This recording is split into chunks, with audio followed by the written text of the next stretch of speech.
Дәл мына жерден екінші машина алдық. Мынаның ценасы мынаған түсіріп қойдық, қараңыздар. 9 миллион 800 мың теңге. Чадам. 360 камера, әдемі титановый дискісімен. Енді 9 миллион 800 мыңға былайда арзиды мына машина. Қараңыздар. Бірінші салонына мән беріңіздер.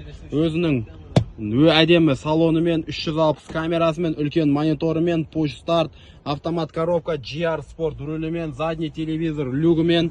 Так, өзін электросидениясы, плавающий сиденье, барлығы бар. 9 миллион 800 мың теңге, 11 миллион теңге деп тұрған мына машинаны, 11 миллион теңге. 4 литр объемы бар, қараңыздар.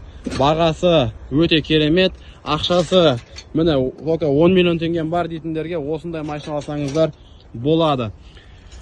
Так, модель Japan сделана для Эмиратов. Міне плавающий сиденьясы өзінікі, 360 камера тұр. Мультирульде, панельдердің бәрі тап-таза. Кожаның качествосын көрсеңіздер болады міне. Так что жылам дейтін болсаңыздар, дәл қазір бұрында жылсаңыздар болады осы машинаны. Ағайын.